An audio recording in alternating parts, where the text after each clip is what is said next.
ഞാൻ ഇന്നിവിടെ ചെയ്യുന്നത് കരിമീൻ തേങ്ങാപ്പാൽ കറിയാണ്. അപ്പോൾ അതിന് വേണ്ടിയിട്ട് ഞാനൊരു പാന് അടുപ്പിൽ വെച്ചിട്ടുണ്ട്. അതിലേക്ക് 1.5 ടേബിൾ സ്പൂൺ വെളിച്ചെണ്ണയാണ് ഒഴിച്ചിട്ടുള്ളത്. അതിലേക്ക് 1/4 ടീസ്പൂൺ കുറച്ച് മതിയാവും ഉലുവ ചേർത്തിട്ടുണ്ട്. അതൊന്ന് പൊട്ടി വന്നതിന് ശേഷം നമുക്കതിലേക്ക് 2 പിടി ചെറിയ ഉള്ളി ചെറുതായി ഒന്ന് കട്ട് ചെയ്ത് അതിലേക്കിട്ട് വഴറ്റുന്നുണ്ട്. അപ്പോൾ അത് വേണമെങ്കിൽ സവാള നമുക്ക് ആഡ് ചെയ്യാം, പക്ഷേ ചെറിയ ഉള്ളിയാണ് അതിന് ടേസ്റ്റ്. അപ്പോൾ അതുകൊണ്ട് ചെറിയ ഉള്ളി ഉണ്ടെങ്കിൽ ചെറിയ ഉള്ളി നിങ്ങൾ ചേർക്കുക. എന്നിട്ട് ഇതൊന്ന് ചെറിയതായിട്ടൊന്ന് കളർ മാറി വരണം. അതിന് ശേഷം നമുക്ക് ഇഞ്ചി, ഒരു 1/2 ഇഞ്ച് നീളത്തിലുള്ള ഇഞ്ചി, 3 അല്ലി വെളുത്തുള്ളി ഒന്ന് ചതച്ചെടുത്തതാണ്, അത് നമുക്ക് ഇതിലേക്ക് ചേർത്ത് കൊടുക്കാം. അപ്പോൾ അത് ചതച്ചെടുക്കുന്നതാണ് നല്ലത് പേസ്റ്റ് ആക്കുന്നതിനേക്കാളും. അതിലേക്ക് നമുക്ക് പച്ചമുളകും വേപ്പില ആഡ് ചെയ്യാം. അപ്പോൾ നമ്മൾ വീട്ടിലുണ്ടായ മുളക് പഴുത്ത് വന്നിട്ടുണ്ടായിരുന്നു, അപ്പോൾ അതുകൊണ്ട് ആ പഴുത്ത മുളകാണ് ഞാൻ ചേർത്തിട്ടുള്ളത്. അപ്പോൾ അതും കൂടി ഇട്ടിട്ട് നന്നായി ഒന്ന് വഴറ്റി അതിൻ്റെ റോസ് സ്മെല്ലൊക്കെ പോകുന്നവരെ വഴറ്റാം. അതിനുശേഷം നമുക്കതിലേക്ക് മസാലകൾ ആഡ് ചെയ്യാം. 3 സ്പൂണ് കാശ്മീരി ചില്ലി പൗഡറാണ് ഞാൻ ഇട്ടത്, 1 സ്പൂണ് മഞ്ഞൾപ്പൊടി, പിന്നെ 1/4 ടീസ്പൂൺ പെപ്പർ പൗഡർ. അപ്പോൾ നിങ്ങൾ കാശ്മീരി ചില്ലിക്ക് പകരം നിങ്ങൾക്ക് നോർമൽ മുളക് പൊടിയാണെങ്കിൽ ഒരു 1.5 സ്പൂണൊക്കെ ഇട്ടാൽ മതിയാവും. കാശ്മീരി ചില്ലി ഉണ്ടെങ്കിൽ അത് ഉപയോഗിക്കുക, അതിന് നല്ലൊരു കളറും കിട്ടും, എരിവും കുറവായിരിക്കും. വഴന്ന് വന്നിട്ടുണ്ട്. അതിലേക്ക് നമുക്ക് എടുത്ത് വെച്ച് കുടംപുളി, ഒരു കുടംപുളിയുടെ ഒരു കഷ്ണം ഞാൻ വെള്ളത്തിലിട്ട് വെച്ചിട്ടുണ്ടായിരുന്നു കഴുകിയിട്ട്. ആ വെള്ളത്തോടു കൂടി നമുക്ക് ഇതിലേക്ക് ഒഴിച്ചു കൊടുക്കാം. അതൊന്ന് മസാലയൊക്കെ ഒന്ന് വഴന്നതിന് ശേഷം അതിലേക്ക് എടുത്തു വെച്ച ഒരു 1.5 കപ്പ് തേങ്ങാപ്പാലുണ്ട്, 2ാം പാലാണത്, അത് ഞാനിതിലേക്ക് ഒഴിച്ചിട്ടുണ്ട്. അത് നന്നായി ഒന്ന് തിളച്ച് വരട്ടെ. അതിലേക്ക് ആവശ്യത്തിനുള്ള ഉപ്പും ആഡ് ചെയ്ത് കൊടുക്കാം.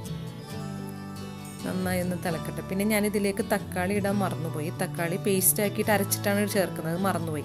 അപ്പോൾ ഞാനിപ്പോൾ അത് തക്കാളി പേസ്റ്റ് ഞാനിപ്പോൾ ചേർക്കുന്നുണ്ട്. അപ്പോൾ ഒരു തക്കാളി ഞാൻ മിക്സിയിലിട്ട് അടിച്ച് അരച്ചെടുത്തതാണ്, അത് ഞാനിതിലേക്ക് ചേർക്കുന്നുണ്ട്. അത് നമുക്ക് ചേർക്കണം എന്നുണ്ടെങ്കിൽ ആദ്യം മസാലയൊക്കെ ഇട്ട് വഴറ്റിയതിന് ശേഷം നമുക്കിതിലേക്ക് ചേർക്കാം. ചേർത്തതിന് ശേഷം അതും കൂടി ഒന്ന് വഴറ്റിയതിന് ശേഷം നമുക്ക് തേങ്ങാപ്പാൽ ഒഴിച്ചാലും മതി. അതല്ല ഇങ്ങനെ ചേർക്കണമെങ്കിലും ചേർക്കാം, കുഴപ്പമൊന്നുമില്ല.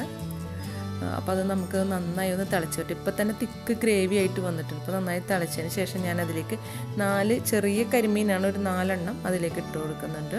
എന്നിട്ട് അതിൻ്റെ മുകളിലായിട്ട് കുറച്ച് ഗ്രേവിയൊക്കെ ഒന്ന് ഇതുപോലെ നമുക്കൊന്ന് ഒഴിച്ചു കൊടുക്കാം. എന്നിട്ട് അപ്പോൾ നമ്മൾ മീൻ ഇട്ടതിന് ശേഷം നമ്മൾ സ്പൂൺ വെച്ച് അധികം ഇളക്കണ്ട. അപ്പോൾ നമുക്കിതൊന്ന് മൂടി വയ്ക്കാം, മൂടി വെച്ചൊന്ന് വേവിച്ചെടുക്കാം. അപ്പോൾ നമുക്കൊന്ന് മൂടി വയ്ക്കാം, നന്നായി ഒന്ന് തിളച്ച് വരട്ടെ. അപ്പോൾ നന്നായി ഒന്ന് തിളച്ച് കരിമീനൊക്കെ കുറേശ്ശെ വെന്തിട്ടുണ്ട്. അപ്പോൾ നമുക്കിതൊന്ന് പോലെ പാത്രം ചെറുതായി ഒന്ന് ചുറ്റിച്ച് കൊടുത്തിട്ട് ഒന്നും കൂടി ഒന്ന് മൂടി വയ്ക്കാം. ഇപ്പോൾ കരിമീൻ വെന്തിട്ടുണ്ട്, തിക്ക് ഗ്രേവി ആയിട്ടുണ്ട്, കരിമീനും വെന്തിട്ടുണ്ട്. കരിമീനൊക്കെ പെട്ടെന്ന് വെന്ത് കിട്ടും. അപ്പോൾ നമുക്ക് ഇതിൽ കുറച്ച് ഉപ്പ് കുറവുണ്ട്, അപ്പോൾ ഞാൻ ഇതിലേക്ക് കുറച്ച് ഉപ്പും കൂടി ചേർത്തിട്ടുണ്ട്. എന്നിട്ട് ഒന്നും കൂടി ഒന്ന് ചുറ്റിച്ച് കൊടുത്താൽ മതി. അതിലേക്ക് ഇപ്പോൾ ഞാൻ തേങ്ങാപ്പാൽ, കട്ടിയുള്ള തേങ്ങാപ്പാൽ ഒരു 1/4 കപ്പാണ് ഞാൻ ഇതിലേക്ക് ചേർക്കുന്നത്. അപ്പോൾ നമ്മളത് ഗ്രേവിയൊക്കെ നല്ല തിക്കായിട്ടിരിക്കണം. അപ്പോൾ ആ തേങ്ങാപ്പാൽ 1ാം പാൽ ചേർത്തതിന് ശേഷം നമ്മൾ പിന്നെ അത് ഒന്ന് ചെറുതായി തിള വന്നാൽ മതി, ഗ്യാസ് ഓഫ് ചെയ്യുക. എന്നിട്ട് നമുക്കിത് നന്നായി ഒന്ന് ചുറ്റിച്ചിട്ട് എല്ലായിടത്തേക്കാക്കി മിക്സ് ചെയ്തിട്ട് നമുക്കിത് എടുക്കാം. നല്ലൊരു തിക്ക് ഗ്രേവി ആയിട്ട് വന്നിട്ടുണ്ട്. ഇപ്പോൾ ചൂടാറുമ്പോൾ ഒന്നും കൂടി നല്ല തിക്കാവും. പിന്നെ മീനൊന്നും ഇടുമ്പോൾ നന്നായിട്ട് വരഞ്ഞിട്ട് ഇടുക. അപ്പം നല്ല തേങ്ങാപ്പാലൊക്കെ അതിൽ എരിവൊക്കെ നന്നായിട്ട് പിടിക്കും. പിന്നെ എല്ലാവരും ഒന്ന് ട്രൈ ചെയ്ത് നോക്കുക, ചെയ്യാത്തവർ തീർച്ചയായും ഒന്ന് ട്രൈ ചെയ്ത് നോക്കുക. അടുത്തൊരു റെസിപ്പിയായിട്ട് വീണ്ടും കാണാം. Thank you.